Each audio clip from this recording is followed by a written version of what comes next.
এবার অবাক করার বিষয় হলো অপু বিশ্বাস ফাঁস করলেন সাকিবের গোপন তথ্য।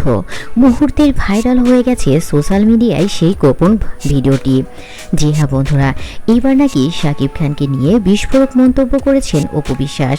সন্তানের জন্মদিনের পরেই এমন ধরনের বিস্ফোরণ কথা কেনই বা বললেন অপু বিশ্বাস, চলুন বিস্তারিত জেনে নেই। বন্ধুরা, আপনারা সবাই জানেন যে সাকিব খান কিন্তু তার প্রথম সন্তান আব্রাহাম খান জয়ের জন্মদিনের দিন সেখানে উপস্থিত ছিলেন না। সেখানে সাকিব খান উপস্থিত ছিলেন না জন্য অনেক ধরনের কথা কিন্তু সৃষ্টি হয়েছিল যে এবার সাকিব হয়তো জয়ের পাশে থাকবেন না। আমরা দেখেছি যে অপু বিশ্বাস একাই তার সন্তানের জন্মদিনের কেক কেটেছেন, কিন্তু সবাইকে অবাক করে দিয়ে দ্বিতীয় দিন সাকিব খান তার পরিবার নিয়ে জয়ের জন্মদিন পালন করেছে। এমনকি সেটা সাকিব খানের বাসাতেই তার ফুপা ফুপু দাদা দাদি সহ সবাইকে নিয়েই অবাক করে দিয়েছিলেন সাকিব খান। আমরা সেখানে কিন্তু অপু বিশ্বাসকে অনেক দূরত্বতা বজায় করতে দেখেছি। এবার অপু বিশ্বাস সেই মন্তব্য করলেন, যে মন্তব্য শুনে তার ভক্তরা অবাক হয়ে গেছেন এবং কৌতূহল নিয়ে বসে আছেন। অপু বিশ্বাস বলেছেন যে আপনারা সবাই হয়তো লক্ষ্য করেছেন যে সাকিবের সাথে আমার দূরত্বটা কতদূর সৃষ্টি হয়েছে। আসলে সাকিব তার দায় এড়াতে তার সন্তানের জন্মদিন পালন করার জন্য আমাদেরকে বাড়িতে ডেকেছিল। আমি শুধু আমার সন্তানের মুখের দিকে তাকিয়ে এবং তার দাদাদির দিকে তাকিয়ে আমি সেখানে উপস্থিত হয়েছিলাম। আমি জানি আমি যদি সেখানে না যেতাম তাহলে আমার সন্তান অনেক কষ্ট পেত, এমনকি তার দাদা দাদিও অনেক কষ্ট পেত। এজন্যই আমি সেখানে উপস্থিত হয়েছিলাম এবং হাসি মুখে সব কিছুই ওখানে পালন করেছি। আপনারা জানেন যে আমি আমার সন্তানের জন্য জীবনের সব কিছু করতে রাজি, এমনকি সেটা সারা জীবন করেই যাব। এই কথা সব জায়গাতেই আমি বলে এসেছি। এদিকে সাকিবের সম্পর্কে জানলে আপনারা অবাক হয়ে যাবেন। অপু বিশ্বাস বলেছেন যে সাকিব এবং তার সাথে কোনো ধরনের সম্পর্ক এখন আর নাই।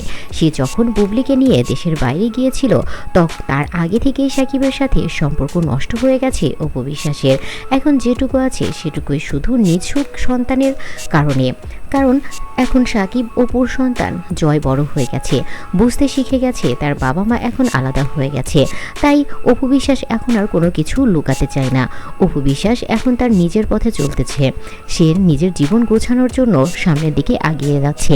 এমনকি আমরা দেখতে পাচ্ছি অপু বিশ্বাস কিন্তু নিজের কাজেই অনেক ব্যস্ত আছে। অপু বিশ্বাসকে আমরা বলতে শুনেছি যে আমার ছেলেও এখন বড় হয়ে গেছে, সে বড় হবে, সে বুঝতে শিখবে, সে নিজের পায়ে দাঁড়াবে, পড়াশোনা করবে, তারও সংসার হবে, সে তখন নিজের মতো থাকবে। কিন্তু আমি তো একা হয়ে থাকবো সারা জীবন। তাই আমি সিদ্ধান্ত নিয়েছি আমি দ্বিতীয় বিয়ে করব। এদিকে সাকিব খানও নাকি সিদ্ধান্ত নিয়েছেন সে আর অপু বিশ্বাসের কাছে ফিরবেন না।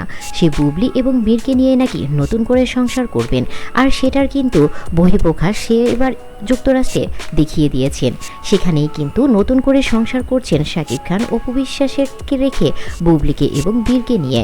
এটা নাকি এবার অপু বিশ্বাসের কাছে স্বীকার করেছেন সাকিব খান। আর সেই কথাই এবার সবাইকে জানিয়ে দিয়েছেন অপু বিশ্বাস।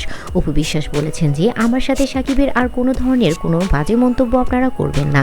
সাকিব তার নিজের জীবন গুছিয়ে নিয়েছে, সে বুবলিকে বিয়ে করে আবারও সুখে সংসার করছে, সেটা আপনারা সবাই দেখতে পেরেছিলেন। আর এই কথাটা এখনও সাকিব আপনাদের জানায়নি। হয়তো কিছুদিনের মধ্যেই প্রেস কনফারেন্সে আপনাদের সবাইকে সবকিছু খোলাসাভাবে জানিয়ে দিবে।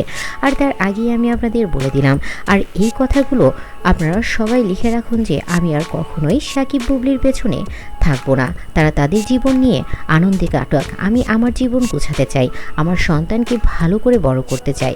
তবে হ্যাঁ, সাকিব যদি তার সন্তানের সাথে সম্পর্ক রাখতে চায় সেটা তার ব্যাপার। আমি চাই না তার সন্তানকে তার কাছ থেকে দূরে রাখতে। আমি চাই আমার সন্তান বড় হোক তার বাবাকে সম্মান করে, এমনকি তার পরিবারের সাথে থেকে। তাই যতটুকু করার আমি করব। এর বাইরে সাকিবের সাথে আমার কোনো ধরনের সম্পর্ক আর স্থাপন হবে না। তবে আমার শ্বশুরবাড়ির লোকজন অনেক ভালো, আমার শ্বশুর শাশুড়ি, আমার ননদ আমাকে প্রচণ্ড ভালোবাসে। আমি চাই না তাদের সাথেও আমার সম্পর্ক খারাপ হোক। তাই আমি সবসময় তাদেরকে সম্মান করে গিয়েছি, সম্মান করেই যাব। এভাবেই আমি সারা জীবন তাদের সাথে থাকতে চাই। আর তাদের কাছে আমি আশীর্বাদ চাই আমার জীবনও যেন উজ্জ্বল হয়, আনন্দে ভরে ওঠে। এই দোয়া যেন তারা সবসময় আমার করে। আমি কখনো কারো খারাপ চাইনি, খারাপও চাইব না। তাই চাই সাকিব যেন তার জীবনে ভালো থাকুক, সুন্দর থাকুক। তো বন্ধুরা, এবার অপু বিশ্বাসের এই কথা শুনে আপনাদের কি মনে হলো? সাকিব কি আসলেই বুবলিকে নিয়ে সংসার করছে, নাকি এটা আবারও ভাইরাল হওয়ার জন্য অপু বিশ্বাস এই কথাগুলো বলছে। কারণ অপু বিশ্বাসের কথা তো বিশ্বাস করা যায় না। শাকিব খান এখনও যেহেতু কোনো কিছু প্রকাশ্যে আনেনি, তাই এই কথা এখনই বিশ্বাস করা আসলে নিছক বোকামি হবে। শাকিবের কথার বা শাকিবের প্রকাশের অপেক্ষায় থাকতে হবে সবার। তো বন্ধুরা, আপনাদের কি মনে হয়? আপনাদের মতামতটি অবশ্যই কমেন্টসে জানিয়ে যেতে ভুলবেন না। ভিডিওটি ভালো লাগলে লাইক কমেন্ট বেশি বেশি করে শেয়ার করবেন এবং আমার চ্যানেলটি সাবস্ক্রাইব করে পাশে থাকা বেল আইকনটি অন করে রাখবেন। ধন্যবাদ সবাইকে।